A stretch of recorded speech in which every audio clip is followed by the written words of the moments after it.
Yes. Because a lot of the shit that I went through was, most of it was based on my own the my own thoughts of myself, my own judgment of myself, my own self-worth. It wasn't even so much the outside stuff that was happening. It was how I reacted to it and how I responded, or I didn't respond, I reacted to it. Yeah. I think that's important to know that when you get these feelings, don't judge yourself. Don't beat Mhm. yourself up. It's okay. We all get this. Yeah. Even the most, even the Dalai Lama gets this stuff. What we do with it. You were gonna say something, baby? I was just going to say surrendering is a big part of allowing yourself to heal.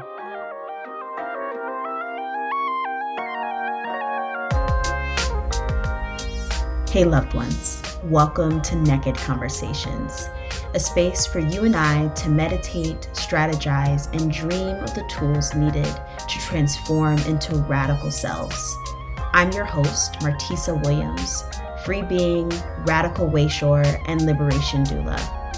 My purpose is to support the collective on our journey to deeper joy, sweeter justice, and fulfilling presence. So, are you ready to step into your most liberated life yet? Let's get to it.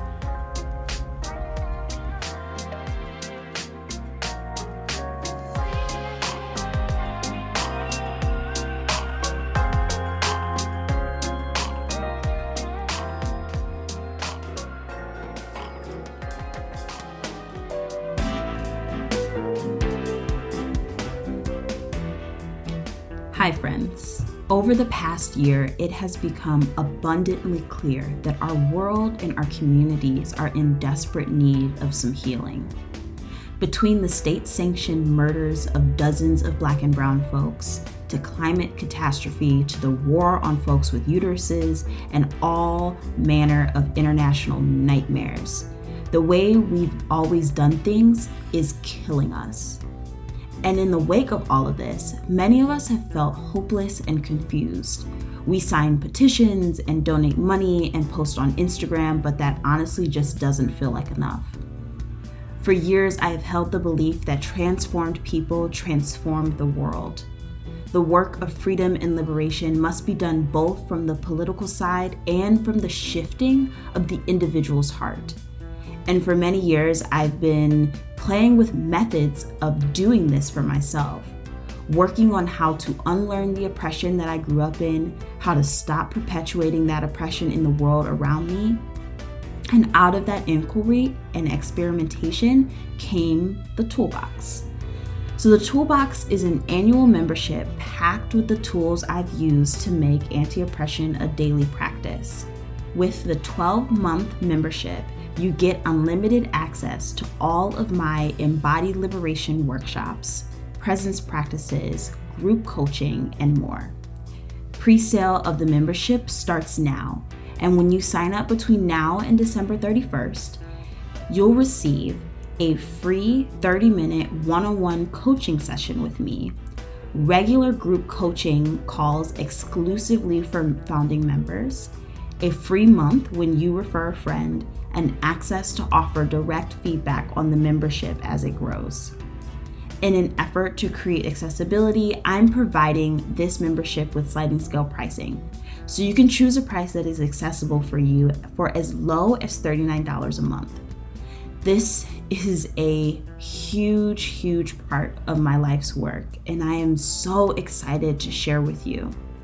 For more information or to become a founding member, click the link in the show notes or go to letsgetnekid.com/thetoolbox.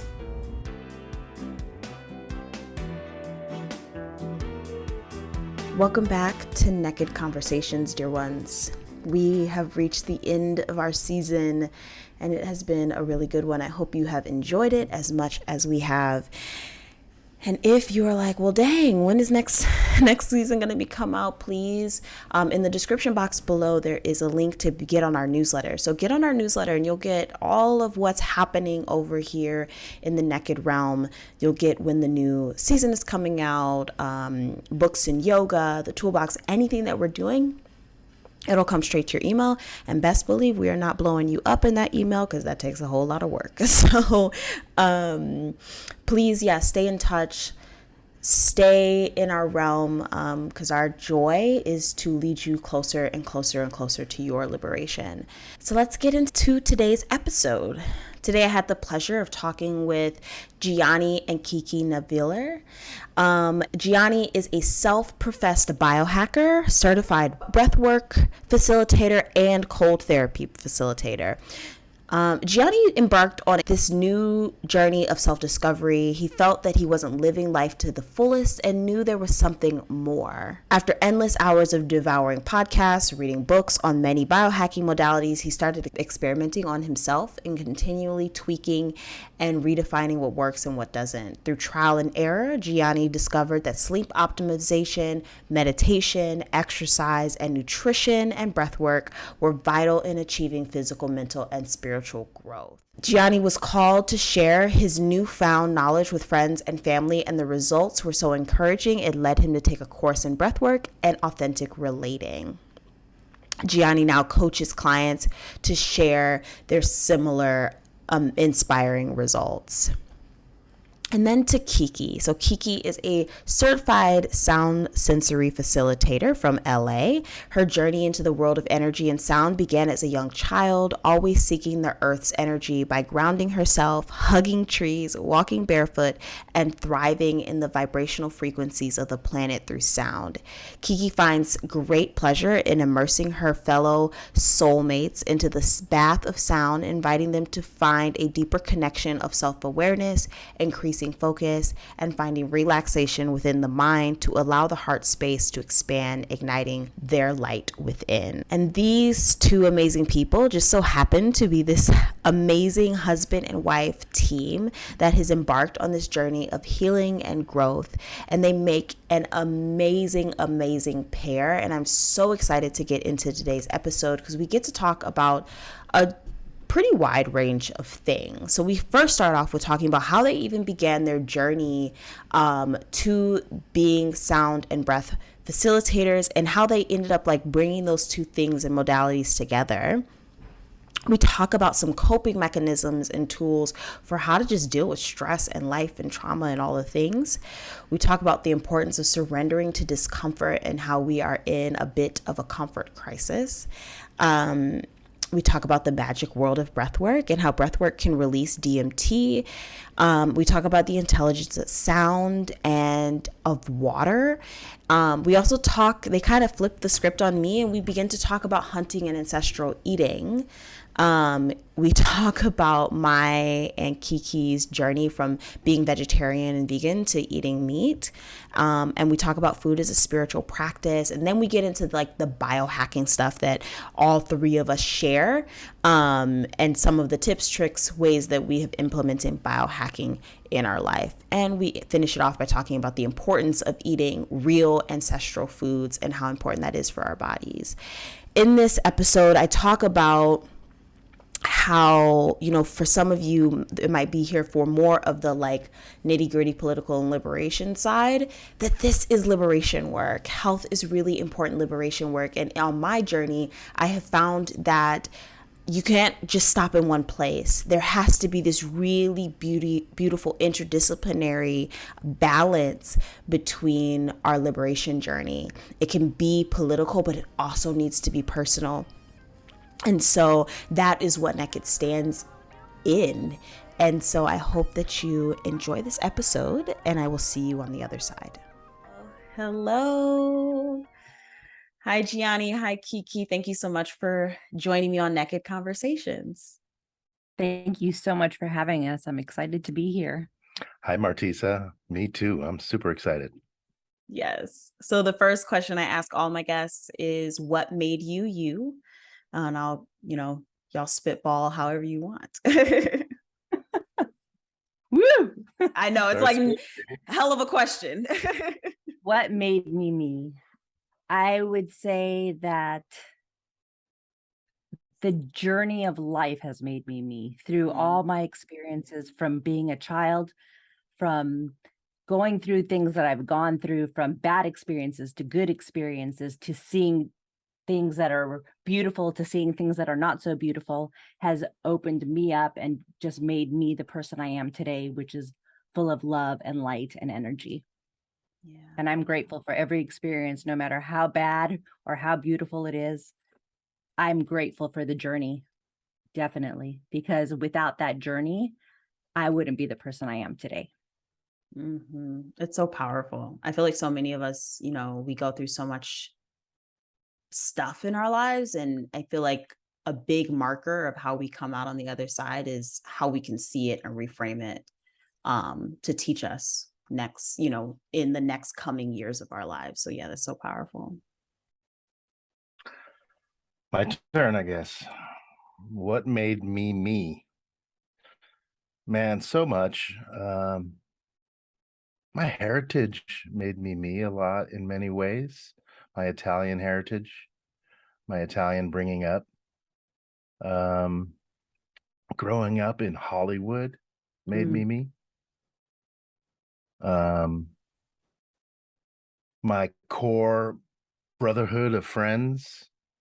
I have friends from kindergarten that I'm still in touch with that definitely made me me.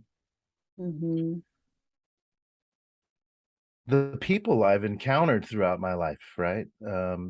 Those guys, as well as you know, I'm sure you've heard the saying, a time, what is it? A time, a season, a lifetime. Have you ever heard that saying? So it's about people coming into your life. Some of them come in just for a short time. Some come for a season, some come for a lifetime. So those people that came for a short time, that when it was over, the friendship was over or the relationship was over, you thought it was the end of the world, but they came to teach you something. So I would say them as well. Man, the various jobs I've had, which actually haven't been that many, but being in the family restaurant business has made me a lot of who I am. And also, this journey that I'm on right now has made me who I mostly am right now. Obviously, I'm on the journey, but I would say a lot of these last 3 years have been a big one. Thank you for responding. I'm really interested, for the listeners, Gianni and Kiki are married, and you've been together for how long? You've been walking the journey together for how long? You don't mind me asking. I'd say a couple of 100 years or more. I love that answer. We go way, way back. I'm so interested in how, like, I want to get into your work, but I'm interested in like how your relationship has like fostered the growth for your work, because I encountered you together, right? Like when I came and sat with you all for Breathwork, it was a dynamic duo of the two of you. And I'm so interested in how that story has unfolded over the years. Wow. The actual work together part was not really planned. It was almost kind of a fluke. But at the same time, I think there were powers in the background that were pushing that to happen. But it really kind of just culminated overnight in a weird way, I think. How do you see it? I think that the space really opened up from when I had a traumatic experience in an elevator, and it really freaked me out. So I've always kind of been claustrophobic, but not really like paying attention to it, but being stuck in an elevator really triggered a lot of trauma that I had in the past. that I've always pushed aside. And I didn't realize that those traumatic experiences really affected me internally until I was stuck in this elevator and then going through therapy in the process of that. So I was at a therapy session and I was leaving. There was a flyer for a hypnotherapist.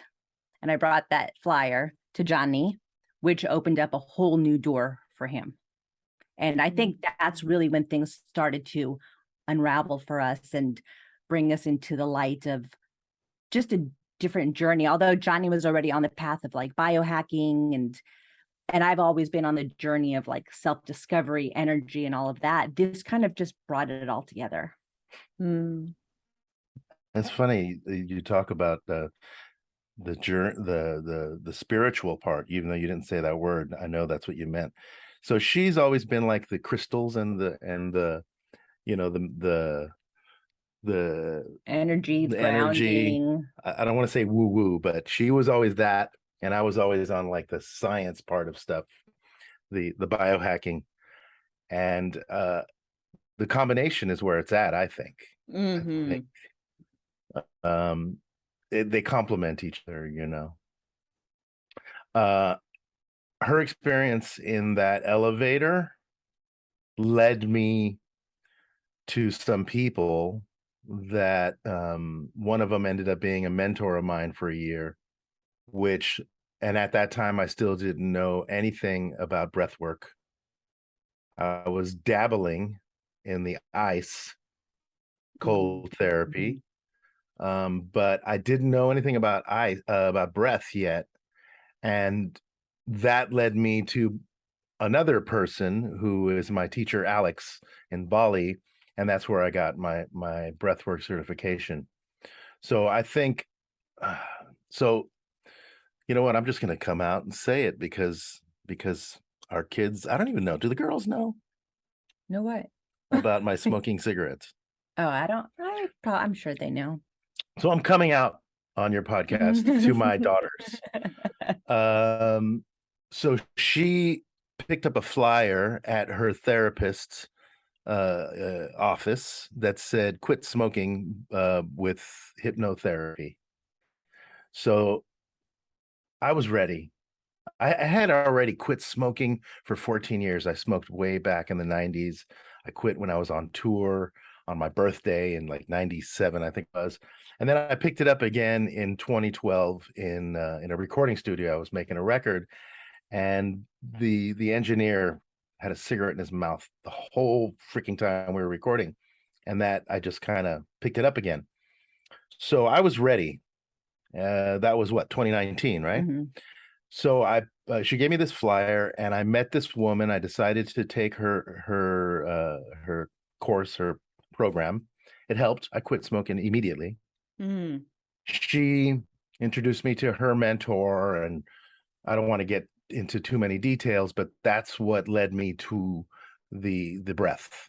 And the point I'm trying to make is something good came out of something bad. Mm-hmm. Right. So the cigarette smoking was obviously bad, and here we are today. Yeah. I feel like that sends to, again, kind of echoing what Kiki was saying, like that, it feels like so many of us who are able to like really move past the trauma in our lives, we have to see it in a way that's like, I can grow from this, you know? And that's no shade, no fault of anyone who maybe can't make it in that journey. But I know I can echo the experience of having gone through really traumatic experiences, but being super hell bent on moving past and moving through, you know, and like seeing something deeper and more meaningful out of my life from that experience.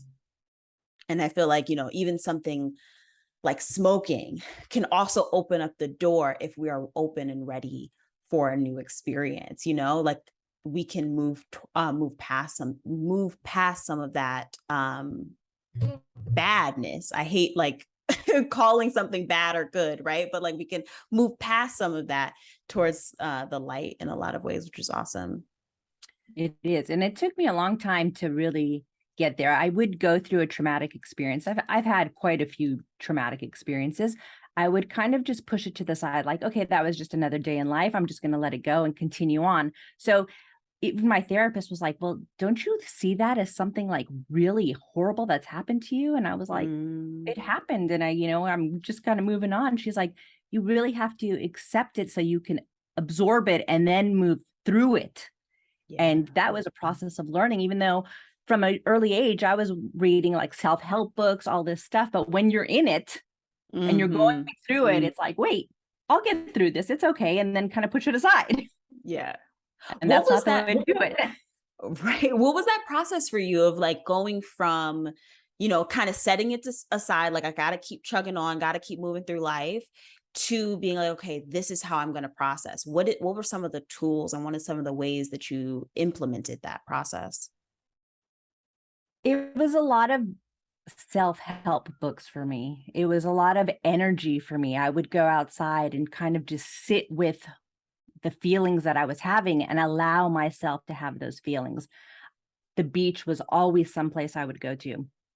The waves, the ocean, the sand were just magical, or still magical for me. Whenever I'm really down and depressed, it's the only place that will lift my spirits, because I'm able to really let go and allow the beauty of the waves and just nature and mother being there with me. Mother Earth and Gaia, all of it just being there and allowing me to express what I need to dissolve and give it back to the earth. And that was how I, worked with myself and transformed that energy into different energy. And our tree too. Yeah, the tree in our backyard. You saw our tree. That's my mama now. I go out there every day, hug her. I'm like always talking to her. She is my energy queen. I love that. Yes. Yes. Gianni, I'm interested to know your response to that question. What tools did I use? Yeah. Yeah. The tools I used, are you specifically talking then or now? I'm kind of interested in that process of like how you moved from, things happening in your life, the traumas happening in your life, and just kind of like either squashing them, medicating them, to moving through them. Like how did you go through that process? I gotcha. Okay. Well, I do want to preface the trauma for me was lowercase. Right? I've never had at least not that I could consciously remember. I don't think I've had a capital T trauma happen in my life, except for maybe when I was, I don't know. I don't even know how old I was. I think I'm maybe 9 or 10. My parents got into a big fight. My dad stormed out of the house and he was like, I'm leaving. And I went chasing him and I jumped he got in his car and I jumped in the passenger seat and we drove around the block for like an hour. And I just remember crying and crying and crying. I mean, that's traumatic, no doubt. Yeah. But I've never had anything super duper traumatic. My grandma died right in front of me one summer in Italy. But honestly, that was a very beautiful thing. It was beautiful to be there when she passed away. But to answer your question, what did I do? What did I use? In the past, a lot of weed. A lot of weed. I smoked a lot of weed. Yeah. Day in, day out for like 40 years. And that just numbed everything. Yeah. I always had the excuse that I did it because I liked it and because it was fun. And it wasn't an excuse. It was the truth back then. I believed it at least. But I couldn't do anything. Even, honestly, I didn't even have to have anything bad happen or be in a bad mood to smoke weed. I smoked weed for a good mood, bad mood, before dinner, after dinner, before the movies, after the movies. I think you know what I'm talking about. Yeah. Right? Oh, 100%. And then it morphed into drinking later, much later in life. I was pretty In my 20s and even in my 30s, drinking to me was, I kind of saw it as dirty almost. I hated when my friends got drunk. I was always the guy who drove everyone to all the clubs, all the parties. I was always the sober one. And I would have a drink. I would have a beer. I never really drank hard liquor. I never did shots. I never understood that. But then something flipped in my 40s, and I started drinking. I really got into Scotch, single malt, and that kind of more just grew and grew. So I used alcohol later in life, and then after I quit drinking in 2011, and stayed sober without any no more drugging, no more drinking and drugging for about 5 years, almost 5 years, and things were really good, but I gained a lot of weight. And I think I used food. I can't consciously say I did, but I think I did. Then I started drinking again. Then I started smoking again. And then I quit again. And then I lost a ton of weight. And biohacking took over. And I really, once I lost the weight, I realized how important health is. So I started meditating. I started doing the ice, the breath. So that's what it looks like now. It's meditation twice a day, ice bath once a day, almost. I'm not consistent as I'd like to be. I journal now. I'm beginning to write my I call it I dump, and then I brag, and then I grat, which is gratitude. So dump, brag, grat. And I try to do this every morning, not as consistently as I'd like, but this helps a lot.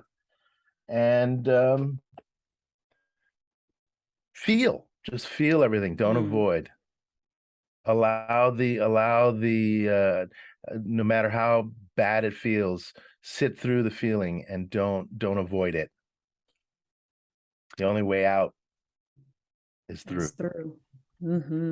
I feel like both of you, that was such a thread between both of your statements, is the feeling. I feel like it's so counterintuitive for a lot of folks. They're like, I just don't want to feel like this anymore. Like, I'm tired. I'm going through it. And it's like, the feeling is the medicine. The sitting through it without the running is the medicine. And that is never the answer people want to hear who is in pain. It's like, I'm thinking about when I sat in the ice bath with you, right? It's like the through is the way out, even though I jumped very quick. But the like through, and I think what's so interesting is like to go back to the conversation of the drinking and the drugs. I have a lot of that in my family history, a lot of drug and alcohol use. And what I see from my experience in my body, in my family structure, and how I see the world is that we're going to be addicted to something. It's what are we addicted to, and like I'm using that word pretty loosely. Can we shift our addictions, quote unquote, to a practice? Can we be in practice with the present moment? Can we be in practice with spirit, with the earth? Can we be in practice outside of needing to numb with addiction or drugs or whatever, or food or whatever it is? Because it can be anything. All of us have our things to be addicted to. And I feel like that it ties back to that, like walking through piece. It's like, if we can be in practice, that means we have to sit with the feelings. We have to be with the experience. And no judgment. No, have empathy for yourself. Yes. Because a lot of the shit that I went through was most of it was based on my own the my own thoughts of myself, my own judgment of myself, my own self-worth. It wasn't even so much the outside stuff that was happening. It was how I reacted to it and how I responded, or I didn't respond. I reacted to it. Yeah. I think that's important to know, that when you get these feelings, don't judge yourself. Don't beat yourself up. It's okay. We all get this. Even the most, even the Dalai Lama gets this stuff. What we do with it. You were going to say something, baby? I was just going to say surrendering is a big part of allowing yourself to heal. Well, yeah, embrace, like in the ice bath. If you remember how I was coaching you through it, was this is not a willpower a practice. Willpower is not sustainable. It'll get you in the ice. Definitely use, mind over matter and willpower to get in. But once you're in, it's all about acceptance and embrace, and find the comfort in the discomfort. That's how we get through. If we're constantly trying to avoid discomfort, we're just kicking the can down the road, saving it for another day, and piling it up for that day when it just takes us out. It's too much. We're addicted to comfort. This, especially modern humans, we're addicted to convenience, and it's just making us more and more fragile. It starts as a young child when you're growing up, even from your parents to school. It's like, it's going to be okay. Don't cry. You're okay. Don't feel, just keep going. You're taught as a very young child not to feel what you need to feel. I mean, we're given emotions and feelings. It's part of our chemistry. It's part of our body. We need to allow ourselves, starting with young children. That's where it all begins, with kids. I was a preschool teacher for many years. And my practices with these kids were so out there. The teachers would think I was crazy, but the parents were like, wow, what are you doing to my kids? And I think it's so important for parents to know that your children have to feel, and you have to allow them that experience to feel. And work with them and help them understand, because once we can understand, as we grow older, we can work with those feelings ourselves, instead of like, oh wait, I'm not supposed to feel that, let me go do this, let me jump here, let me smoke a joint, let me go have a drink. Well, our parents did that. They used ice cream and cake and cartoons and Disneyland and all of those distractions, and we learned it. We took it into our adult lives, and we're still looking for that outside thing to make us feel good and whole on the inside, right? Drugs, sex, alcohol. When wholeness only comes from within, once we feel whole within, we can experience it without, and that's when we can give to other people. So everything really comes from within us. It's an inside job. Yeah, 100%. It's so powerful. It's so powerful just to put the autonomy back in the hands of the individual, right? Where it's like, I can find it here. I don't need nothing else. It's like, even though it's like these practices are amazing, it's such amazing tools, but ultimately it costs zero. It costs zero to find the wholeness, it's a gift. Truly is a gift. It's so simple, but it's also extremely difficult and painful to sit with yourself. To get to that point where you're like, okay, I'm comfortable. It takes a while. But once you get there, every second of it is worth it. Yeah, absolutely. Absolutely. I love that. Let's talk about the work that you do and the tools that you all teach that help people kind of move into this space. So I sat with you both doing breath work and sound bath, and would love for you to just talk about, first of all, Gianni, what is breath work in the way that you practice it? What is it? What's the history of it for our listeners? Well, the history is is pretty deep and pretty wide. So the type that I do is a combination of conscious connected breath work. You could say there's some holotropic in there. There's definitely some Wim Hof method in my method. Tummo, which is kind of what Wim Hof based his off of. What is breath work? Well, we all breathe, but one could say we all breathe incorrectly nowadays. And there are many reasons for that, physiological reasons. We don't chew enough our food like we used to, so our nasal passages have have gotten smaller. Our jaws are not as prominent as they used to be. All of this is in James Nestor's book Breath. I think you and I spoke about that book before. Did you read it? Oh, it's a great book to read. No, I So haven't. so modern humans breathe very shallow and very rapid. We don't breathe into our diaphragm the way if you watch a child, I mean a baby, even a young child, they breathe more straight down into their diaphragm. So most people are I mean, it's kind of hard to demonstrate here on an audio thing, but most people take 10 to 12 shallow breaths per minute through the mouth. Right? We should take it a little slower, 5 to 6 breaths in and out through the nose.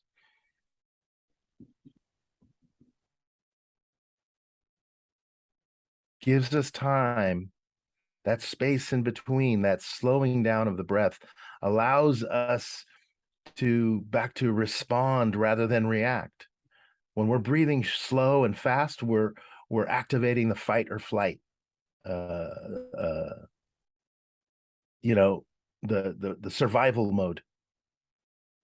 Whereas when we take it slow, it's all about rest, digest, absorb, space to decide, to make, a good decision. We can't think clearly when we're in fight or flight. So breath work, funnily enough, does the opposite, right? We're intentionally going into fight or flight. That's why we breathe in and out through the mouth. But we're doing that under our power, under our decision. Same with the ice bath. We're doing it with an intention. And that's how we kind of get in touch with our intuition. We all have a mentor. People think, I always ask before classes, raise your hand if you have a mentor. Most people don't raise their hand. And then I tell them, well, guess what? You do. It's your intuition. Mm-hmm. This practice is a way to get back in touch with your intuition, because children are super in touch with their intuition. That's why they say what they want, and they don't, like, their reasoning mind doesn't get in the way. So when we get into a breathwork practice, we're turning off the prefrontal cortex, and we're going deep into the lizard brain, the amygdala. And that's where we get in touch with our intuition. And that's why people begin to emote and cry and, sometimes laugh, get really angry, whatever they need, whatever they've been stuffing. Our body is like a storage unit. Mm-hmm. Every negative, every event, even positive, sometimes we stuff it, and the body remembers what the mind forgets. So when we get into this practice, it doesn't take long, especially if you kind of get out of your head and you get into your body and just allow the breath to do its thing.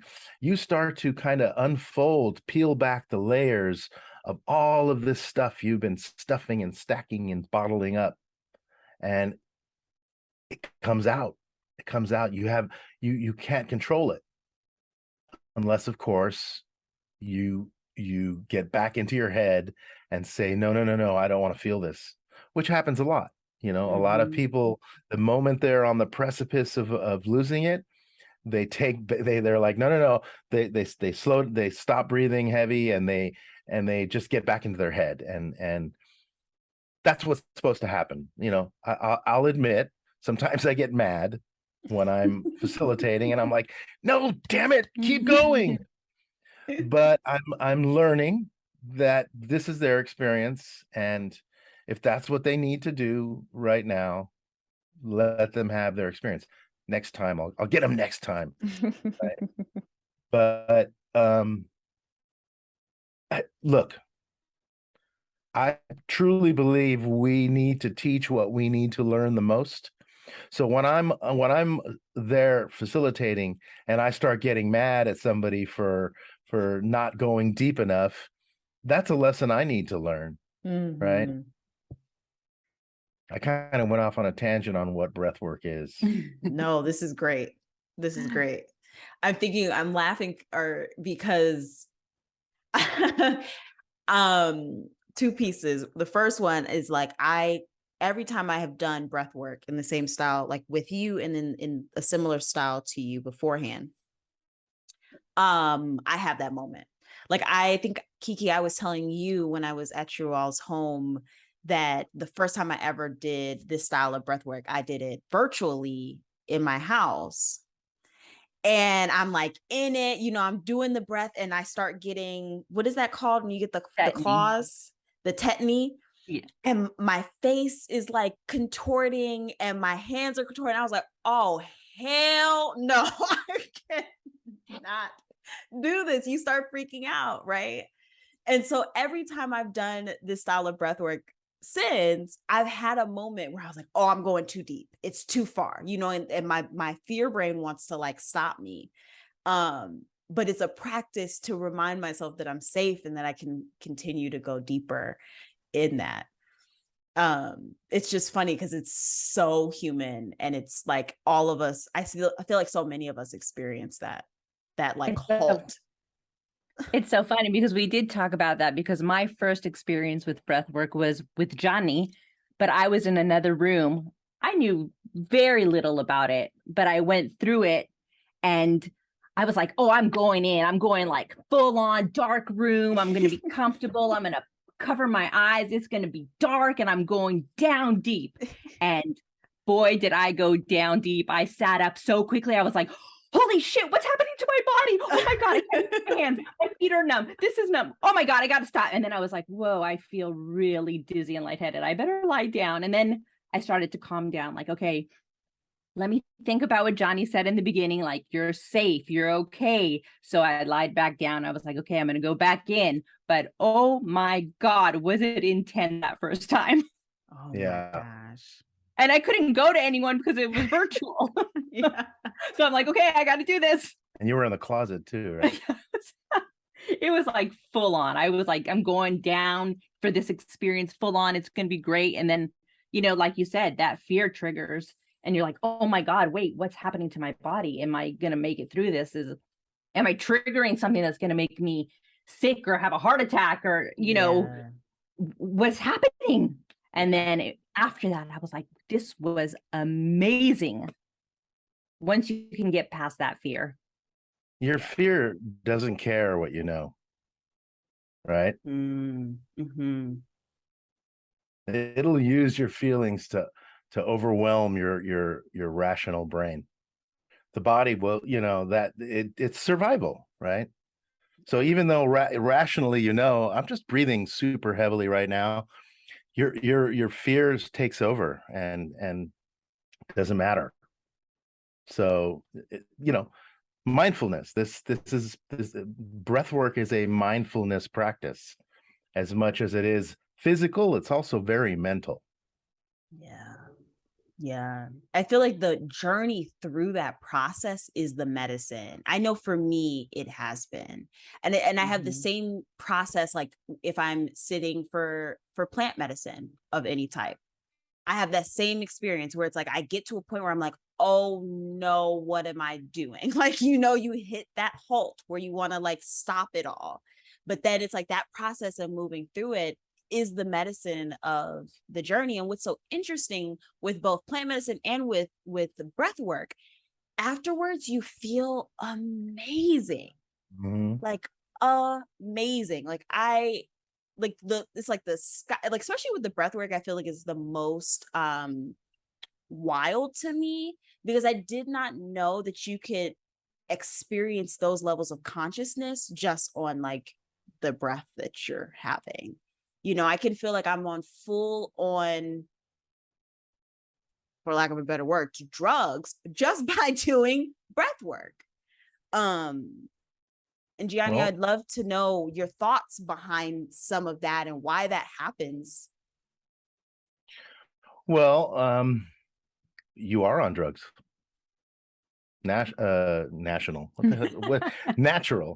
Natural drugs. DMT, dimethyltryptamine. That's why I have you do the squeeze. I forgot to mention my method incorporates some Joe Dispenza, which is that squeeze, pushing that cranial spinal fluid up the spine. It goes up to the pineal gland and gives it a little knock. Yeah. And you release DMT. And they say, I've heard them say DMT is released when we're dying, when we're in agony. It's funny, the word agony, I think, has been misused. Agony means when you're dying. If you look up the definition of agony, and I learned this through my cousin when my dad was passing away. She was like, he's in agonia, in Italian. And I'm like, he doesn't look like he's in agony. He looks peaceful. And so she explained to me what agony means. So I think that my dad was having a DMT release. And that's why they report seeing a light, right? People that actually like their pulse stopped, they die and they come back and then they report seeing a light. It's euphoric. It's that release of, yeah, everything is beautiful. Everything is light. When I did Bufo, which is 5-MeO DMT, I saw that light and I saw that tunnel. Everything that when those people that, on those documentaries that died and came back, everything that they describe is exactly what I saw doing Bufo. So what was your question? Explain why you felt that? That's it. Yeah. It's so interesting because the first time I really got deep into this type of breath work, it was before I did ayahuasca. And I had more visuals, like more like visions of life, experiences, all these things doing the breath work than I did doing ayahuasca. And even when I sat with you two, I remember like I'm laying underneath your beautiful tree in your backyard. And the light was gorgeous today. It was like a beautiful day, the day that I was there. And I remember the sky got so bright. It was like blinding bright at one point. And like my body always does a lot of things because my body has to get a lot of stuff out anytime I'm journeying in any way. But I can remember so specifically the brightness of that light. And then slowly as my vision began to come back into, normal vision, everything felt like it was shimmering. And I'm like, that it's just, I feel like I will never not be amazed at that experience. I'm not, never amazed. Yeah. I almost said it again. I'm not never amazed. I'm not amazed. Oh, no, I am amazed. I am always amazed after a session and everyone sits up and they start sharing. I'm amazed at what they have to say. The visions, the feelings, the emotions, the body, the physical, everything that people experience metaphysical, spiritual, journey with ancestors. I mean, ancestors visiting. It's wild to hear, and I'm amazed every time I hear it. Yeah. I felt a deep completion when I was sitting with you all. Like I felt, it's been months now, but I so vividly remember the light. I vividly remember like stretching out, like as I'm like trying to feel the earth, like I wanted my hands in the grass underneath me, and my body was convulsing through the process of it. And I always feel like the deeper I get into some of this work, the less my cognitive brain has to do with it, if that makes sense. So when I first started getting into self-help work and liberation work and all the things that I do, it was so heady because I'm a Capricorn. I like academia. Like I'm a heady type of person. And it was all heady is like theory, writing, all of this stuff. And I feel like as I get deeper and deeper into my journey, the more it's like, I don't actually have language for the experience I'm having. Everything is so embodied.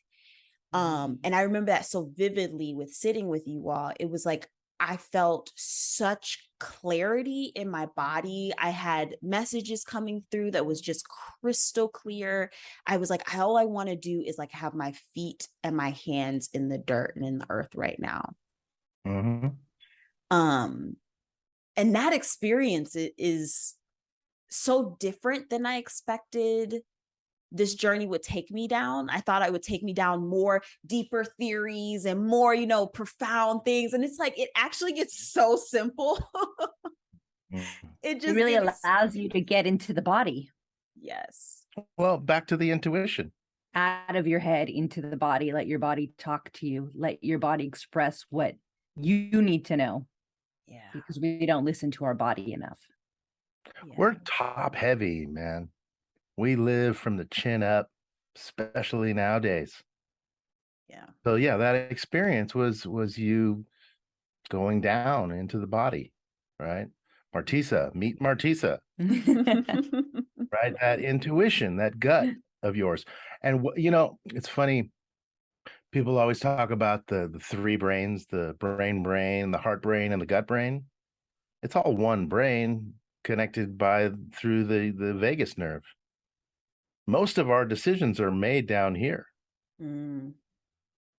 For those who can't see us, I'm pointing at my gut.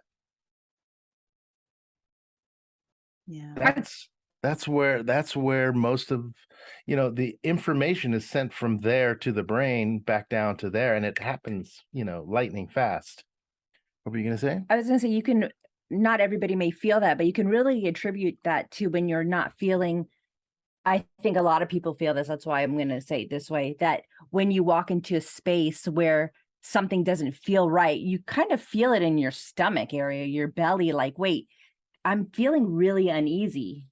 And that's when your body's talking to you. Your gut is always talking to you. We just kind of listen to it when something's not feeling right. But even when something is right, our gut is talking to us. We tend to not listen to it, though. Like, we tend to surpass that. Like, okay, I'm just going to walk into this room no matter what I'm feeling in my gut, and it's going to be okay. But your body instinctively knows something is not okay, and you should listen to that.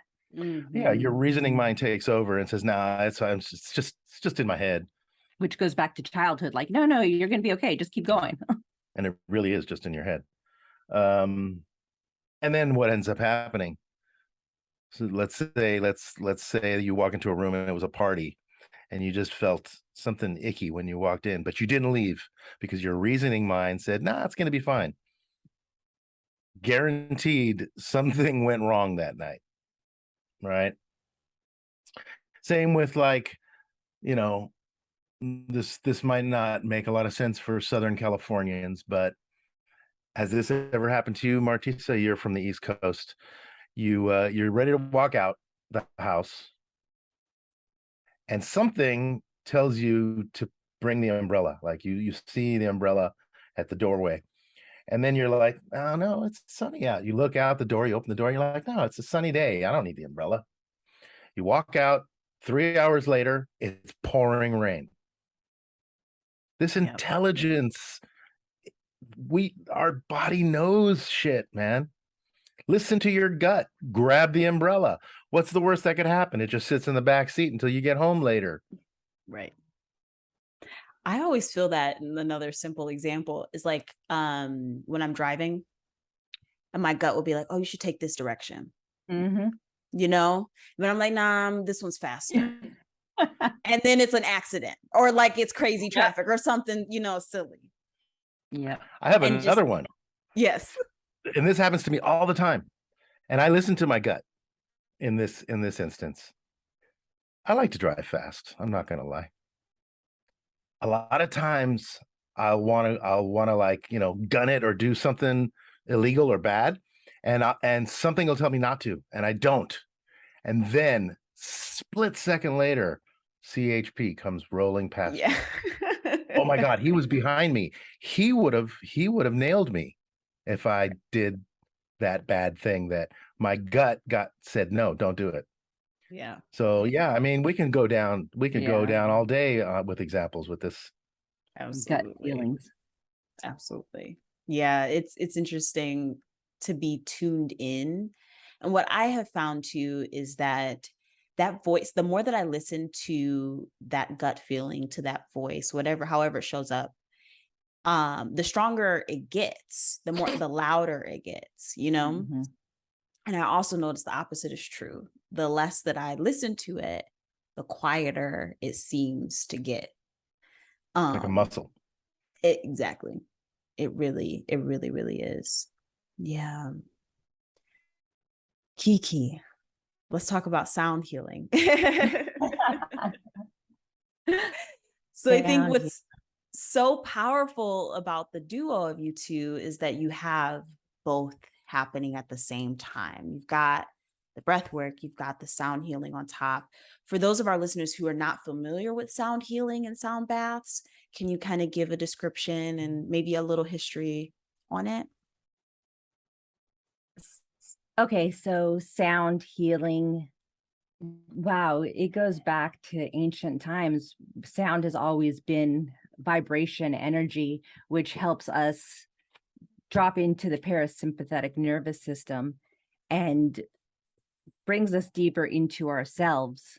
So while playing music, as I know, as for me as a young child, I always used music as I'm happy. I want to play happy music. I'm sad. I want to be depressed. I'm going to play this.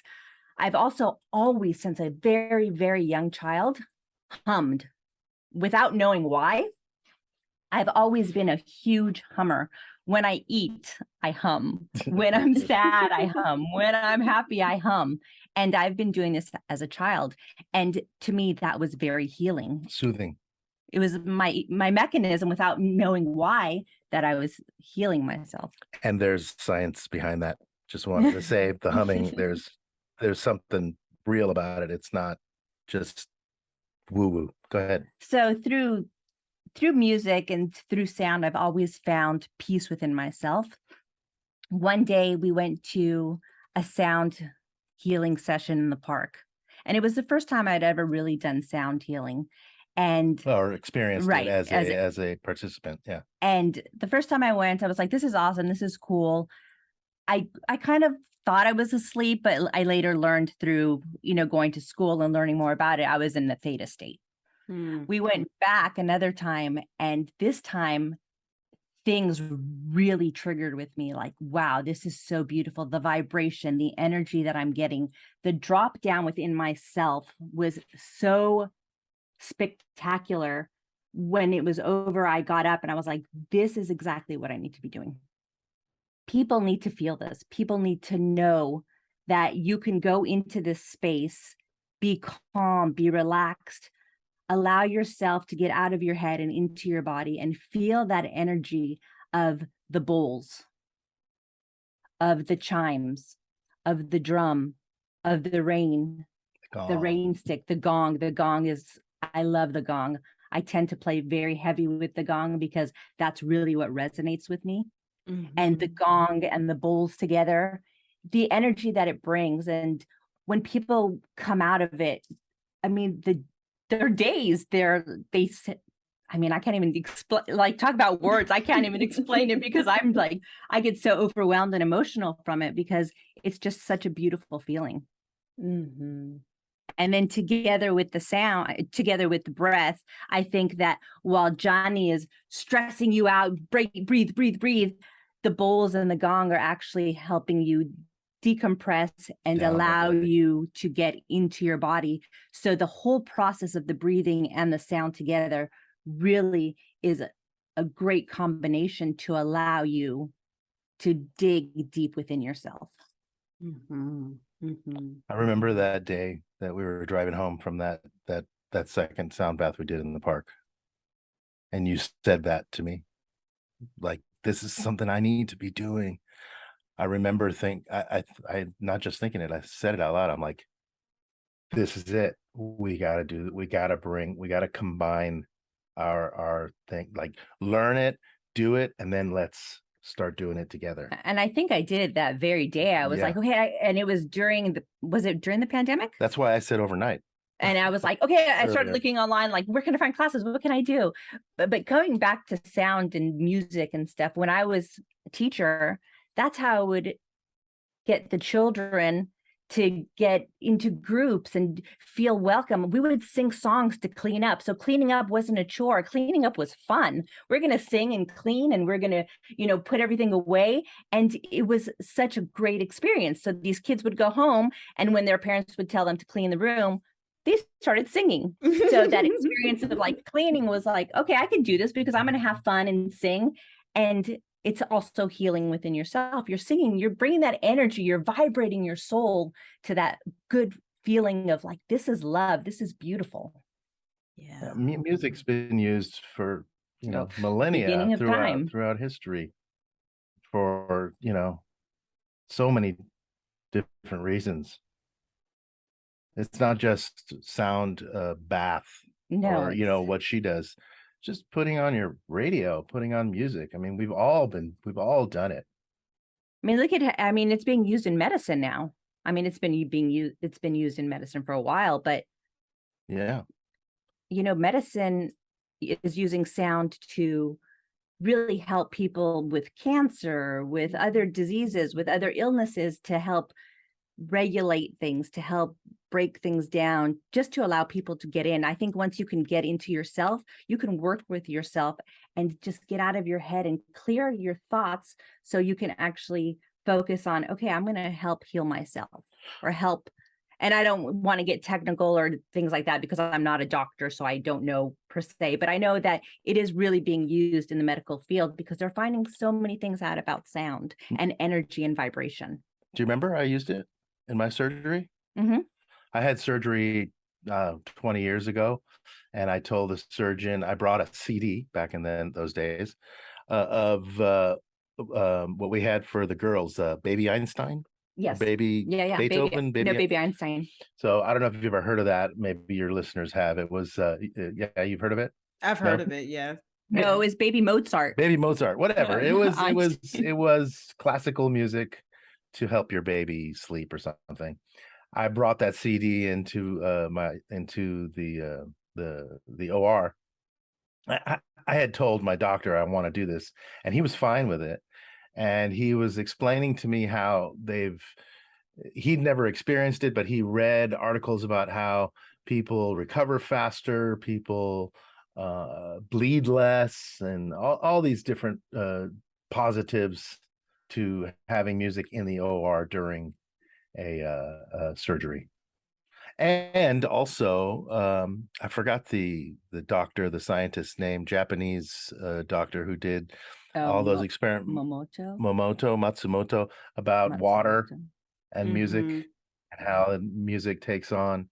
So yeah, sound is incredible. I do actually sing to my water every day. I love that.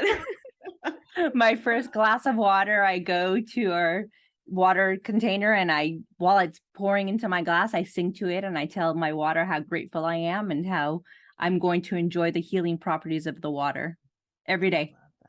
I love that. What do you sing? What do you sing when you sing to it? Oh my God. Yeah, every day it's something different. I always do say I'm grateful. I'll have to think about it because right now that you asked me, it's out of my head. But if I can visualize myself going to the water, it'll come back to me. So if I jump in, it'll be because I know. Please. I vortex our water. You showed me that when I was at your house. Tell the listeners about that process and what that is. Well, I mean, I can't get too technical, but water in nature doesn't sit still. So when it's sitting still in a bottle for God knows how many months or longer, in some instances, or when it's going through the pipes and all of these, right angles and hard angles and turns and stuff, it's not in its nature. Its nature is to flow. Right. And what happens when it's sitting or when it goes through the pipes the way it does, the molecules separate. So the water molecules are hexagonal, I believe. And so when it's flowing, all of the negative, because there's a negative and a positive charge to each molecule in water. So when it's flowing, they come together and form this hexagon. And apparently we absorb it much more efficiently when it's alive. So it's considered living water or alive water. It has many names: crystalline water, EZ water, the letters EZ.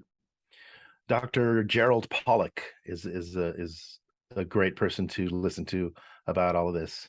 So you're in a nutshell, you're mimicking nature when you vortex your water before you drink it. And I could name another dozen people. Isabel Friend, that's her last name, by the way. She's an amazing, I don't even know what you would call her, water advocate. You could learn a lot from Isabel Friend. I will link all these resources in the show notes for sure. Yeah. Amazing. Well, before I ask you my last question, will you tell everyone what you're up to right now, how they can support you in your work, and all the things? Sure. Thank you for asking.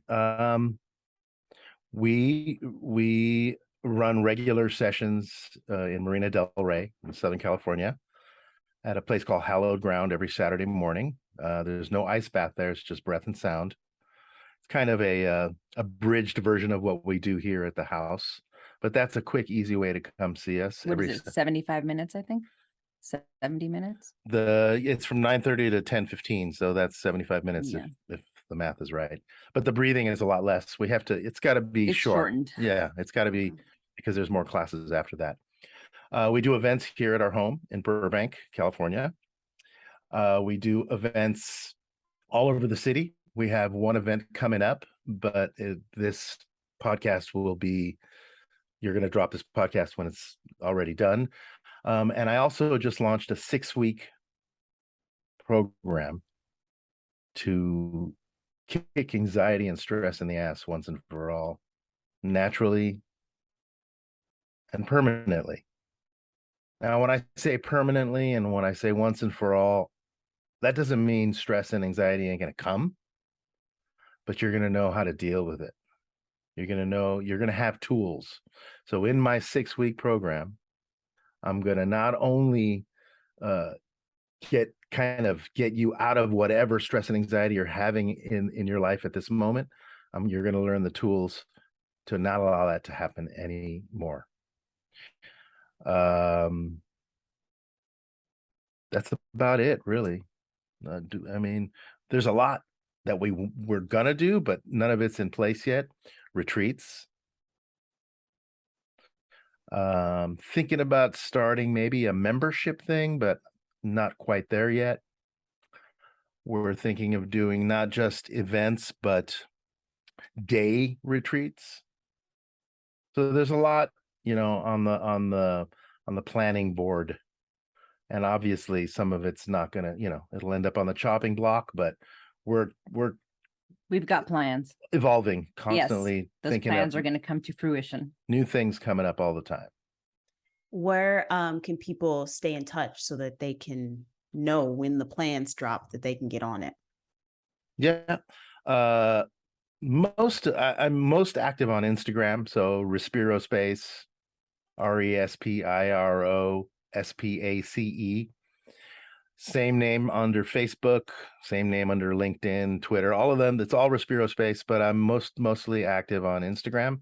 So you could DM me there. You could also email me at Gianni, Gianni, at respirospace.com. Respirospace.com, the website. Also, you can go and learn some more there. Kiki's Instagram is unseen.sound. On Instagram, you can DM me as well for private sound baths, but also working with Johnny as groups. That's where, and I don't really have any other social media for my sound right now. So the best way to reach me would be unseen.sound. Yeah, and important to note, even though you just said it, I also do ice and breath separately without Kiki. And she does sound stimulation, sensory stimulation on her own as well. So it's not like we're always a package. Yeah. But they're an awesome package. Thank you. And all of that info will be in the show notes. So there'll be links and all the things. Awesome. I want to talk to you about something. Oh, okay. Come on. Talk to me about hunting. Oh, and ancestral eating. Yeah. Okay. I love when the tables get flipped. Golly, that's a big question. So, as you and our listeners know, my big life theme is liberation and freedom. And for me, I'm interested in what that looks like interdisciplinary wise. So in all the ways and areas of my life, how free can I be is the question I'm always asking myself. And one of my great passions is eating. I love to eat. I feel like I grew up in the kitchen with my grandmother, sitting on her counter with my hands in some any type of anything, whatever she was making, dressing for Thanksgiving, whatever. I had my little hands sitting on the counter helping her with it. And also with my feet in the ground in her backyard, running around, looking at her peppers, looking at her tomatoes in her garden.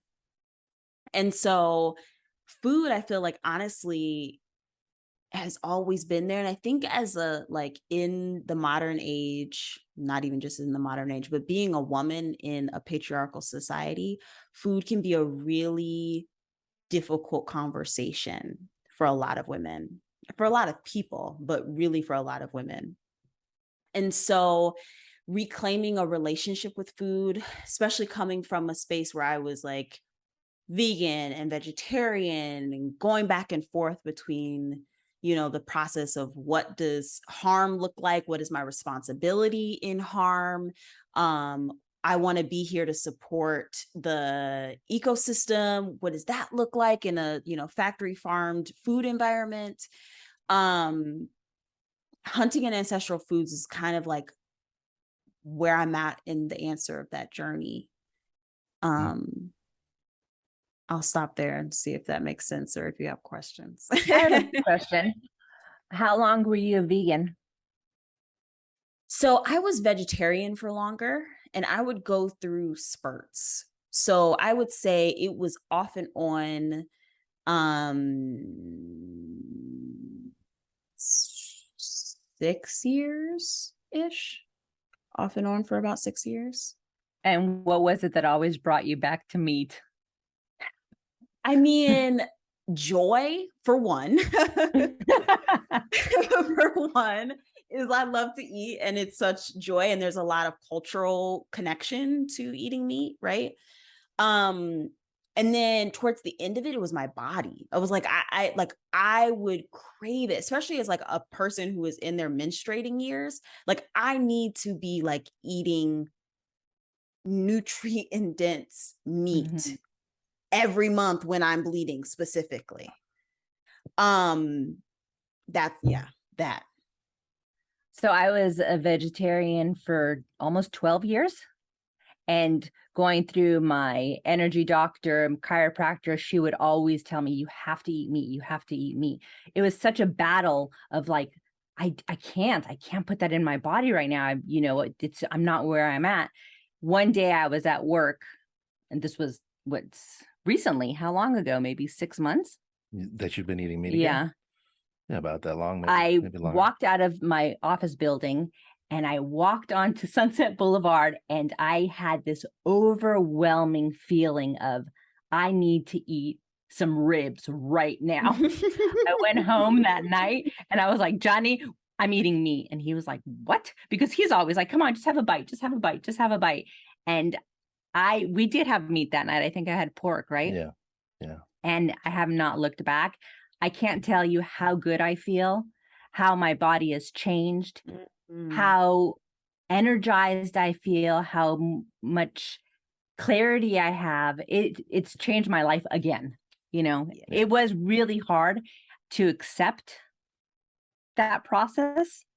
And I do like thank the animal before I put it in my mouth and digest it. And that's been my process of going back to meat, but it's amazing. Yeah. And my doctor was like, thank God. Right. How did you do that? I feel like for me, when I decided that I was going to start eating meat again, I was like, because one of my like debates in my head with the veganism thing was like, I want to save the planet. I want to, I love animals, all these things. And one of the debates was, how can I participate in this process of death when I'm not willing to actually participate in it? So it's like, I couldn't see myself killing something. So how could I like expect other people to do that for me and then just reap that benefit, right? And so that's why the hunting happened for me, because I was like, well, I'm going to see if this is possible for me. I'm going to engage in this process of life and death. And if I can do that, if that's something I can do, then I feel way more in alignment with my choices here. And so I'm interested. That was one of the ways that I was like helping myself to wrap my head around the very complex issue of like life, death, taking a life, all of these things. And since I have a lot of other feelings about that topic, but I'm super interested in, Kiki, how you kind of process through that, or if you're still processing through it. I'm still processing through that. I think the only thing that I've actually gone out and done was fish. And I've caught that fish and I was like, okay, this is what's going to be for dinner. I did not gut the fish, but I did thank the fish when I caught it. And for me right now, the process is just being grateful for the animal giving me the nutrients and the vitamins and its life to support my life. And I honor that animal for that. My grandmother was Peruvian, and she always would tell me, she would call me gringa. Gringa, the earth is here to provide for us. Always be grateful. She would say it to me in Spanish. Always be grateful for what the earth has. Always be grateful for what you're putting into your body. She was really against any type of medication. She said, the minute the doctors start giving you medication, move away. And so it was really important for her to eat the proper foods to keep the body healthy, to keep the body alive. She never like put any type of hair dye in her hair. She would put butter and lard in her hair and keep her hair braided all the time. And, her sunscreen was lard, was butter. She lived to be what? She lived to be 93. And she could have lived longer, but unfortunately she fell and broke her hip. Oh yeah. That's right. And she started taking medication that the doctors gave her. And that's when she was like, I told you, this is it. She said, once that happens, that's it. But then she was also like, you know what? I'm ready to go. It's time for me to go. I'm old. And, you know, I feel like I'm a baby again being this age. So, Yeah. but through her, I learned so much about life and the earth, and through both sides of my grandparents. I think also for you, has been a lot of the stuff that you've been listening to that I've turned you. And I'm not trying to take any credit here, by the way, but just stuff that I follow. Yes. You know, the Daniel Vitalises, the Paul Saladinos, the Sean Bakers, and not only meat, but you know, fats, healthy fats, lard, ghee, butter, you know, this country. And I mean, it's not the country's fault. It's the corporation's fault. This whole canola oil and all of these seed oils. It's like we spend more time at the market reading labels now. We've become those people. I used to make fun of those people, but it's now you can't. You have to. It's so scary. You cannot go into the market and buy anything that doesn't have a seed oil in it. Freaking nuts. A bag of nuts has sunflower oil in it or safflower oil. It's like, why? Yeah. And people don't realize it. People think that it's healthy. Oh, it's vegetable oil. What fucking vegetable has oil? Right. It's just. So I think a lot of it has to do with that as well for you. And just also because of the way I've started to eat and incorporating meat back into my diet has brought so much inflammation in my body down. The salt I use, the water we drink, the meat we eat, the vegetables we use, you know, go to the farmer's market. I don't eat a lot of fruits. If I do, it's usually stone fruits. I love fruits. So that's a big change for me as well. But I really try to preserve my body as the temple it is. And as I'm getting older, you know, I'm older now. I can't go out and eat the shit I used to eat, even though I was raised. We never had soda in the house. We never had any sugars in the house. Never. But, you know, as you get older, I'm making money. I'm going here. I'm getting that. I'm eating this. And then coming back to it now and realizing like, wow, my mom and dad knew what was up, you know, making homemade mayonnaise from when we were kids.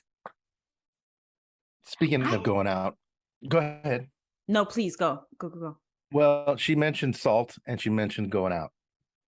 So we've noticed the few times that we do go out for dinner and we forget to tell them no salt because we bring our own salt with us. Redmond real salt. You know it? I got some in the 5 pounds upstairs in the kitchen. So when we do go out now, we always say, please, no salt. And they don't always listen. But the times we forget, the next morning, awful. We both wake up. I feel like my fingers are swollen. Like you can't bend them. It's awful. Lethargic. Like I could totally feel the difference when we go out to dinner now. And so we have to be very careful on where we go. It's like there's so many places we just can't go to anymore. Oh yeah. And to be honest, it doesn't even taste good anymore. We make better food at home. Yeah. I was just having that conversation with my partner yesterday. Like food is so expensive out. And it's like, it's not even like quality, you know? It's not even quality. So what is the point? Like, what do we do? Just for the convenience of it? And it for me, it really does come back to earlier, Gianni, you were saying that, you know, we're addicted to comfort in our society, right? And going out and hunting is not comfortable. Or convenient. You know, going out and raising your own food is not comfortable. Going out and planting a garden is not comfortable. It is some of the most rewarding work that I know I have ever done. Like when I get off my computer, when I finish work every day, the first thing I'm doing is going out and staring at my seedlings to see who is growing. Like I love that. I love that. But it's like, that's the most, I mean, honestly, and I think that like food is a spiritual practice as well. And we don't see it as that anymore. You know, like we see it as as just part of our addiction to consumption. Like it's constantly, we're always snacking, we're always doing this. And it's like, we don't recognize the time and care that is required to honor our human vessel, because we're so used to like going to McDonald's or whatever the fuck and like grabbing a Big Mac if we're hungry. It's right there. It's so convenient and easy. I just read a great book, or I listened to it on audiobook, Fast This Way by Dave Aspery. Very interesting how he breaks down food and history, and you know how we overeat now, and because it's right there, it's just so easy to overeat, and how our body responds to not eating. You know, people are so freaked out when you tell them you're fasting for 3 days. They, you know, they either they get scared for you, or they get they get scared for themselves. Like it's just it's weird to watch people react to fasting, and when you talk about it. Yeah. I do want to give a caveat on the fasting for menstruating women. I think everyone else, he talks about that. He does talk about it. Yes. Interested to know what he thinks, because that's been my critique of a lot of biohacking stuff, and why I kind of like stepped away from it, is because I didn't feel represented in my female menstruating body, because so much of the science is done on men. And so it doesn't take into account this very complex system that I got going on over here, where like if I fast, my fasting isn't necessarily safe for me at this moment. I think on a spiritual level it can be, but on like a actual physical level, it doesn't feel good in my body. He talks about it. I'm gonna see if I can find it fast. He talks about it, I think, in chapter 8 or 9 or something. It's fast. Oh no, where is it? It's a little different for women, chapter 9. Okay, cool. That's great, because I said, swear I always was like, okay, this is great, but what about me? He says don't do it, or do it differently. Yeah. Because you need it. You're losing so much. Right? Yeah. Yeah. Can we talk about sleep for a moment? Please. Talk about sleep. So I consider myself a sleep hacker. We don't take it seriously. Oh, we don't take sleep seriously. Yeah. No. Yeah. We as a society. You know. Someone in the 50s, I think it was in the Food and Drug Administration, arbitrarily came up with this 8-hour number. But really, that's all. No doctors really talk about sleep. More doctors nowadays are finally coming on board, but for the most part, it's just like, yeah, get your 8 hours of sleep. It's not about the quantity, it's the quality. I've learned a lot in the last several years about sleep, and it's helped me tremendously. I can go on, but there's at least a dozen things that we can do that don't cost us a dime, that are readily available to every human on Earth. Some less so than others, depending on where you are. But, you know, I'm not going to get into it, but the sun and how much sun you get, and when you get the sun, right? The environment, the bedroom. The bedroom is a sacred place. It should be where we sleep and make love. Don't sit on your bed with your laptop. You know, don't invite friends in your bedroom. You know, there's one more thing you could do in your bed. Read a book. Light. The tiniest little, you know, light coming from your alarm clock, which, by the way, you won't need an alarm clock if your circadian rhythm is in check. That part. So the tiniest little light, our entire exoskeleton has light receptors. So that tiny little light, especially if it's blue or green, your body will think it's still daylight. Even the tiniest light. We are cave people. Mhm. We need to sleep in cold environments. We just upgraded our we have I had it only on my side, the chili pad. I had the Uller. We just upgraded. There's the box right there, to the Dock Pro, and now she has it on her side. So we can keep our temperatures slightly different. Women need to be a little warmer than men, right? I sleep at like 59 degrees. Wow. And then I have it incrementally go up towards later in the night when we're in REM sleep. We should warm up a little. But we are cave people. We need to sleep in super dark and super cold environments. It doesn't mean you have to freeze and shiver. You cover yourself with your quilt. You cover yourself with your blanket. There's so many things. Our weighted blanket has changed both of our sleeps. Yeah. Waking up with the sun, sleeping with the sun, what time you eat your last meal, how much light do you get in your eyes after dark. Your brain will continue to make cortisol, and melatonin and cortisol, it's like a teeter-totter. One cannot live without the other. You know all this. I know you do, but your listeners may not. Yeah. I'll tell you one thing that's changed. Oh, yes. I know what you're about to for say. me. For me too. So I was a huge snoozer. Oh, that too. Yeah.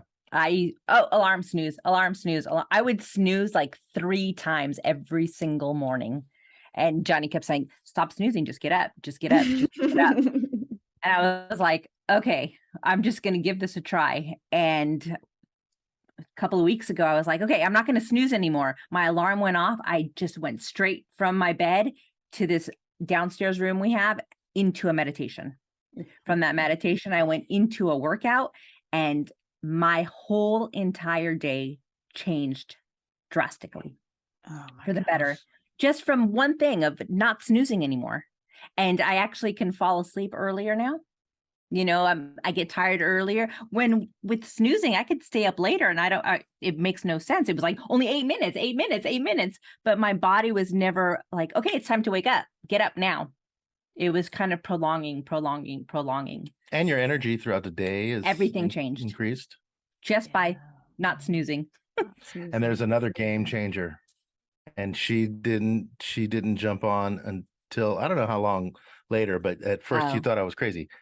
Mouth taping. Game Talk changer. to us about it. Well, especially mouth breathers, a lot of people are mouth breathers, and I was for sure. And a good way to see if you're a mouth breather is, do you wake up parched? Are you the person that has a glass of water next to your bedside because you're going to wake up in the middle of the night parched? Do you wake up tired? Do you wake up like you didn't sleep? You must be a mouth breather. So, and I used to have a CPAP machine. I used to have sleep apnea. I used to be on 2 different blood pressure medications. I'm on neither. My doctor took me off. So mouth breathing, you're in fight or flight all night long. You're not resting. Not only that, you are dehydrating. You are breathing in germs. The nose filters out germs. So when you nose breathe, when you tape your mouth and you breathe through your nose all night long, you're in parasympathetic, the nervous system that is related to rest and digest. Mouth breathing is related to sympathetic, which is fight or flight. Oh yeah, she has a picture. I don't think it's going to show up there. Yes. So we look real sexy when we go to sleep at night. To the listeners, Kiki's showing a picture of them sleeping with their tape over their mouth at night. I will link it because I think that's on your Instagram now. Yes, it is. I'll link that. We're into S&M. So that's been a big change, a big game changer for both of us. And like I said, Kiki was kind of like, she thought it was crazy until she tried it. And now you won't live without it. No, I would say the first week I felt really claustrophobic. Like, oh my God, I have to know that I can breathe through my mouth if I have to breathe. So I would fold in the tape a little. So if I had to pull it off, I could pull it off easily. I think maybe 3 nights in, I pulled it off maybe 3 nights. And then after that, I wake up in the morning and the tape's still on, and that has changed my sleep so much. The dreams that I have, the ability to like dream and remember my dreams has changed just by putting tape on my mouth. And what you said at first, your fears about it, that's very common. Most people, when I tell them about that, they're like, I'm going to suffocate. I'm going to die. That's how I feel. I'm like, it makes me like nervous to think about doing it. That was me. Yeah. So to help you with that is, if you want to try it, fold in a piece of the tape. So you can, because once you like, I don't fold it in anymore. It's taped on. So now I have to kind of like dig my nail in to pull it off. But as long as you have that little tab, it'll help you, because okay, I can get out of this really quickly if I have to. Yeah, that's nice. And then what type of tape do you use? Surgical paper tape. So 3M makes a good one. It's called Microspore. Okay. You can get it at any drugstore. I just order the box on Amazon. Convenience. I order the box, so I know I'm not going to ever run out. Okay. I'll bring some up to Sequoia. Yeah, please do. And my body actually knows. So I don't even have to tape my whole mouth shut anymore. I just tape like the front of my lips, and my mouth will stay closed the whole night, because my body is already aware of like, okay, it's nighttime. I'm going to sleep, mouth shut. I have to use 2 because of my beard. If you want to share in the notes, James Nestor, the author of the book Breath, talks about this pretty extensively. And he talks about it, and that's where I learned about it. And he did a whole experiment with Anders Olsen, the Swedish, I think he's a doctor, plugging their nose with silicone for 10 days. Their blood pressure went up, sleep apnea, onset diabetes was coming on, lethargy, moody. It goes on and on. Those just 10 days of plugging their nose and breathing only through their mouth at night. And then they flipped it, and everything kind of regulated again pretty quickly. But these are 2 healthy, middle-aged men that breathing through their mouth at night affected them very quickly negatively. Wow. So there's 10 days. That's the opposite side from their experiment. They did it at Stanford. Mm-hmm. Also, I want to say, I don't know if you would want to do this, but another podcaster that's helped me along the way with sleep is Sean Stevenson. I love that guy. The Model Health Show. Have you heard? I haven't. No. I love that guy. I love everything that he teaches. And he's like a sleep specialist. He's a badass when it comes to sleep. Yeah. Another thing that I think, since we're talking about the biohacking stuff, is movement. Kiki, you're talking about like getting up and, meditating and then getting your workout in. And are you all familiar with Katie Bowman's work? No, are you? Yes, she sounds familiar. It rings a bell. So maybe when you start talking about it, it'll resonate. Yeah, so she's a biomechanist. She's actually going to be on this season of the podcast as well. So listeners, if you haven't already listened to that, that's coming. But she talks a lot about our sedentary culture and how we do everything sitting now. And again, addicted to comfort, right? It's like we need the most comfortable seat, the most comfortable bed, and the effects that has on our bodies and our health overall. And I think it's just another component. And what I want to say to the listeners, especially those who might be here because it's like, you know, you're like interested in the politics and the liberation work. This is liberation work. Like health is liberation work. Like you can't get free if you're struggling to get up in the morning, right? It's like if you're struggling with mental health issues, if you're struggling with physical health issues, you know, it's really, really hard to prioritize liberation for self, but then damn sure to prioritize collective liberation and justice in general. And so for me, I don't see any difference between this work and the other stuff. You know, it's all part of the same puzzle. Absolutely. Yeah. I agree.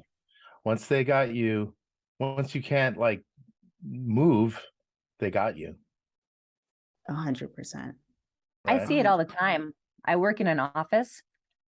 I'm the one who's like, okay, break, I'm walking. Lunch, I'm walking. Break, I'm walking. But I see people go from their desk to the lunchroom, sitting for 8 hours and then getting in their car, sitting to go home, you know? Yes. And that movement to me, that walk for me is everything. That's what gets me through my work day. Without that walk of like just enjoying the sunlight or the rain. I was walking in the rain the other day, and the people and the trees and the birds singing gets me where I need to be for the next moment, you know? Yeah. I heard something recently, actually, in several different places I've heard this, and I'm guilty. I can't do it. I need to get back on my building my strength up again. But they say if you can't sit down on the ground and get up off the ground without using your hands, you may have like 6 years left of your life. Less than 6 years, or up to 6 years. It's taking away 6 years. Oh, taking away 6 years of your life. So you're not metabolically healthy if you can't sit up off the ground or sit down without using your hands. Have you heard anything like that? Do you know what I'm talking about? I have heard of this. Like, it's one of the most important things, especially if you think about it, like our elders. I have my grandfather, similar to what happened with your grandmother, Kiki, like he fell, had a bad fall, and it sped up, you know, and he was also in his 90s. He was like 92. So my mom too. Yeah. But what happens is, like, once you can't get up off the ground or your balance, that's why, like, even in yoga, balance is so important. Mobility is so important. All these pieces are just so important for our overall health, you know, more than, I mean, strength is also important, but more than like going and doing your bicep curls, right? It's like, what is your full body able to do functionally? Because that's what helps, you know, for longevity. Yeah. Balance is everything, to be and to have that core strength for that balance, because as we get older, what's the first thing we lose is our equilibrium as you get older. So if you're constantly working on balance as you get older and you trip and fall, you're going to have that balance to catch yourself, or, you know, fall in a way that's not going to hurt you as much because you've been constantly working with that balance. I strength train every day, almost every day. I'm ready for that zombie apocalypse, man. Balance, I'm going. I love that. We're sitting on the floor right now. Oh, I love. Yeah. I think you all would really resonate with Katie Bowman's work, because she talks a lot about like, how do you bring more movement into the things you already do? So like, for example, right now, I got off of my kneeling chair to come stand at my standing decks while we're talking, because we've been talking for almost 2 hours now, you know? Before we got on, I was on OfferUp looking up a standing desk. Yes. I found one for $130. Yes.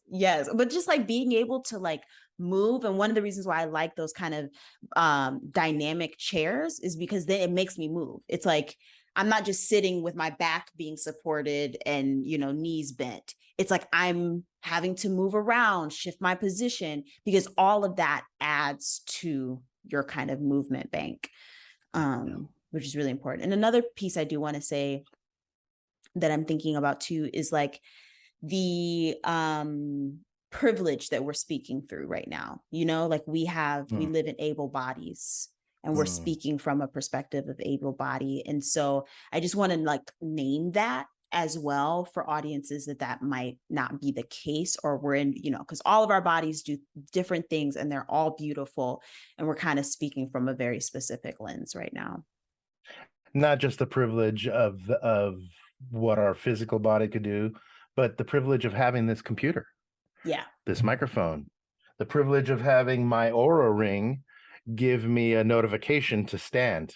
Yes. Not everyone has, you know, the ability to own an Oura ring or own a computer to do a Zoom call like this. Yeah. Yeah, absolutely. Yeah. I'm glad you brought that up. Absolutely. I think we can go on and on. Yeah, we could. Like, we could spend hours talking about. I'm so glad you brought it up. Anything else before I close us out? Other biohacking stuff. We're like, we gotta. I mean, like I said, we can go on and on. I you know. I am admiring all your jarred food. Oh yes. I'm loving seeing that. I do love that. And it's coming from your garden, right? You did. Well, a lot of it, or from the farmer's market. Yeah. Right. Beautiful. I sent her Monica's real food devotee. Yeah. That might be someone you should have on your show. She's awesome. Yeah, that'd be awesome. She comes, she takes our class like every 3 weeks. She comes to Hallowed Ground. She's cool. She made us a beet kvass. Oh my God. It was so good. Yeah. So good. Gosh. I have a thing about beets. Like, I'm like not a picky foodie at all, but beets are one of those things I have not had them in a way that I'm like, other than juice, like I can drink juiced beets, but I haven't had them cooked in a way that I'm like, oh, I could eat this. What about pickled beets? I don't love. So I grew up. I grew up. My grandmother was Polish. On my mom's side, she used to make beets. She would slice them and put olive oil and vinegar and garlic and refrigerate them. And if you like vinegary foods, it was so delicious. And eating it with like a piece of meat or chicken or even just salad, it's delicious. So they're like, so good for you. They're good for you. Yeah, good for your blood. Have you ever heard of kvass? Have you ever heard of beet kvass? So it's a fermented drink. It's a fermented, and it's not sweet. Like the sugars are all, you know, in the fermentation process, they eat whatever they do. Yeah. But it's very, it's more, oh my God, what's the word when something's not sweet? It's savory. I almost said sultry. It's savory. That too, you know. Yeah. It's interesting. It's a really interesting flavor. I'm planning on growing some beets this fall for like juicing and things. And I like to put them sometimes, like sneak them in smoothies with berries and stuff. Or even just like to make a beet powder. So I might have to try that. You know, speaking of all of this, part of me believes a guy named Paul Saladino. I don't know if you follow him, but he talks about how all of these plants have defense mechanisms that are bad for us. And he's like full on meat, and only meat and dairy. Is he the carnivore guy? I do. The carnivore MD. Yeah. Yeah. And a part of me really believes what he has to say. Like the animals, they have claws and teeth and legs to run away. Plants don't. So they've evolved to develop these defense mechanisms. So you could eat the fruit because they make the fruit colorful and shiny, and they want you to eat the fruit so you could swallow the seeds and then poop them out, and so it could, you know, grow, procreate the plant. But the leaves and the kale, like kale is bad for us, which I believe kale is bad. It used to be a garnish. Now it's anyway.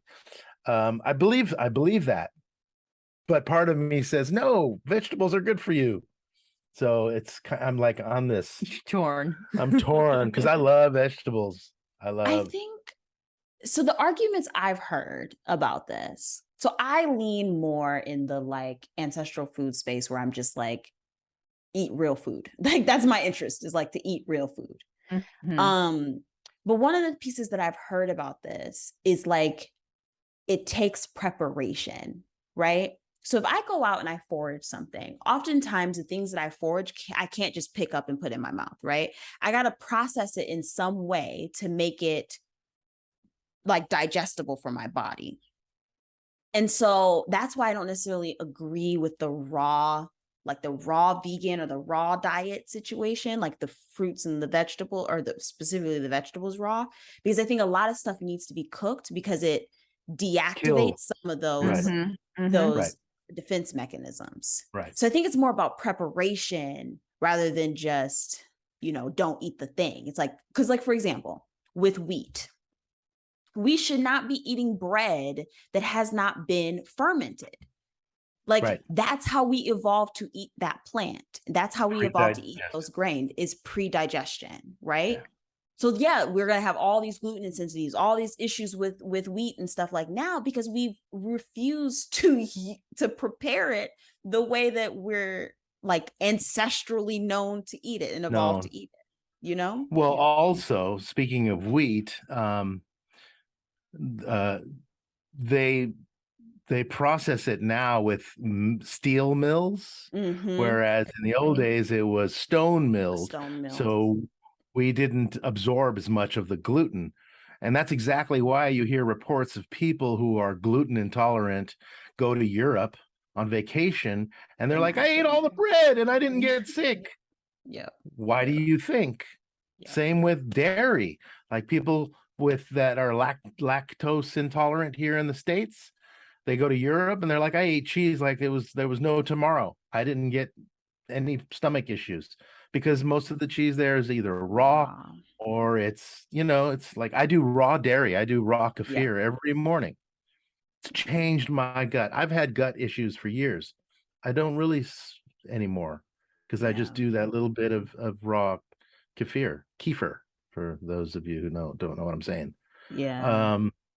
But yeah, the stone milled versus steel milled, it's super fine, pulverizes it, and our bodies absorb all of that gluten. We're not meant to eat that. And of course, pre-digested sourdough is the only real way to go. Yeah. And I think that's like fermentation. We've taken out fermentation a lot in our diets. When it's like, okay, this is another reason why we're having all these gut issues, because we're like afraid of bitter foods. We're afraid, we don't like the taste of, our palates have become so like prissy that we're not bitter. Like bitter is important. It gets the digestive juices going. Like having a probiotic, like, having fermented food is important. Eating funky foods is important, and we're so far away from that at this point. I mean, me too, because I struggle. I'm getting my palate. Do you like kimchi? I do. I love kimchi. Oh man, I can eat that out of the jar. Just and sauerkraut. Oh yeah. Kimchi has sugar in it though. Kimchi? Yeah. No, not the one that we get. Does the mother-in-laws also have the kimchi? It does. It doesn't have the fish, doesn't have the shrimp, but I think it has sugar. Martissa? If you make it, it's super easy to make. Yeah. I was going to say, Martissa, you're going to have to make us some kimchi. I'll make you some kimchi. I'm growing purple Napa cabbage in my garden in the fall, so I'm excited to see what a kimchi out of that will look like. I think I'm going to make rapini for our trip. Oh, that's perfect. Since you mentioned bitter, if we could find them, if they're going to be in season. Have you ever had rapini? Broccoli rabe? Oh yeah. There's a Neapolitan way, Italian way, the way my mom taught me. It's so good. It is so good. Please. But you got to eat it with a piece of bread. Oh yeah. Maybe I'll make some bread for our trip. I'll make a couple loaves of sourdough. You have a mother? I do. Yeah. Yeah, I make sourdough all the time. Like it's one of my joys. That's cool. Yeah, very. So my last question is, what's lighting you up right now? what's lighting me up? I think just life is lighting me up every day. Having the ability to wake up and know that there's a new day in front of me ready to unfold. I looked online on our chances of being born, and it was like 400,000 trillion to 1. And with that knowledge, I know every day is a beautiful gift of life. And walking out with love and light and energy into my day and just projecting that out there lights me up. Yeah, that's so good. It's like sometimes we just need to like zoom out a little bit to see our lives and see the context under which we get this life that can create some perspective for sure. Definitely my family lights me up, my children light me up, music lights me up. You know, having a fantastic soulmate partner lights up my soul every single day. Mm.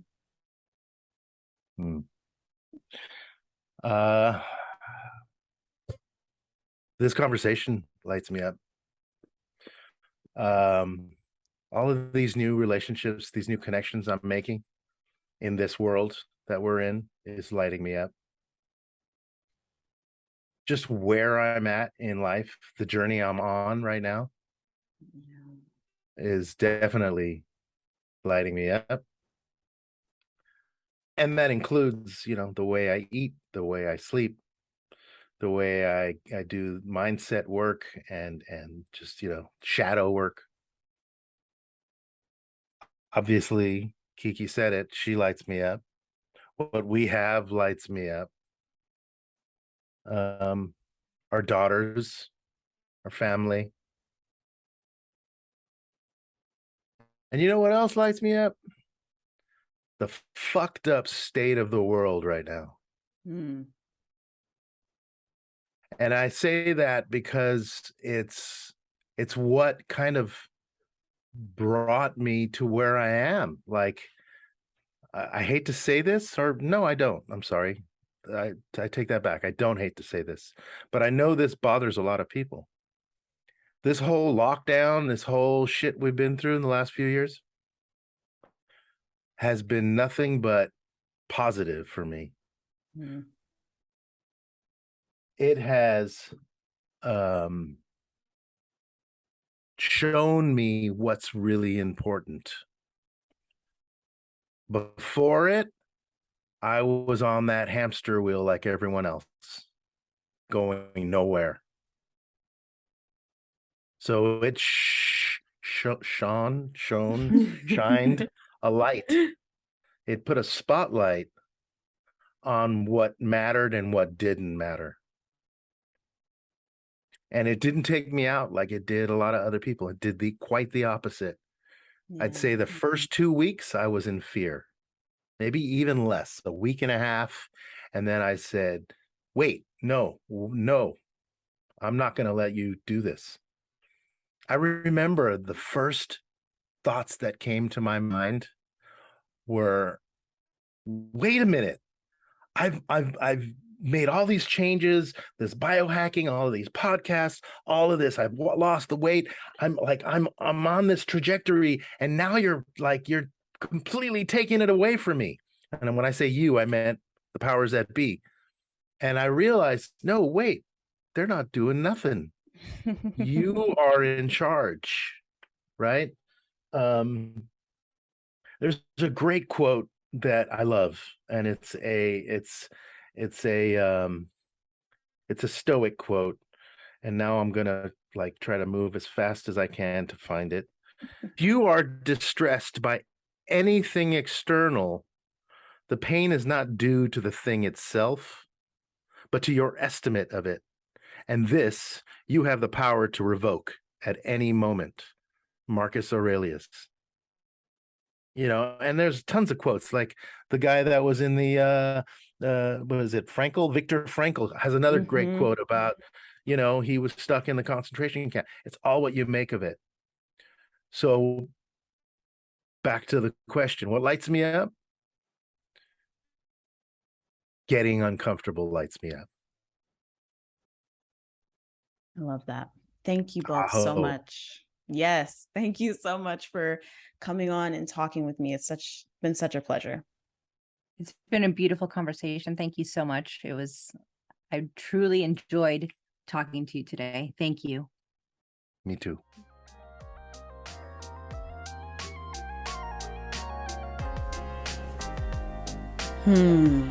What did you think, dear ones? I love, love, love being able to talk to the amazing guests that I get to have on this podcast. And I love being able to share with you. So please, if you are not already, follow us on Instagram at Let's Get Nekkid and keep the conversation going. We'd love to know what your thoughts, your feelings, your responses are to this podcast. So please keep this conversation going. Please share the conversation so that we can get into more ears and spread the gospel of liberation further and deeper. And then also just subscribe to this podcast so that you can, one, support us and keep doing this work and getting us again to more ears. And then also so that you'll always know when our episodes come out. And with that, I will leave you until next time, my love. Have a wonderful, wonderful rest of your week. Much love to you.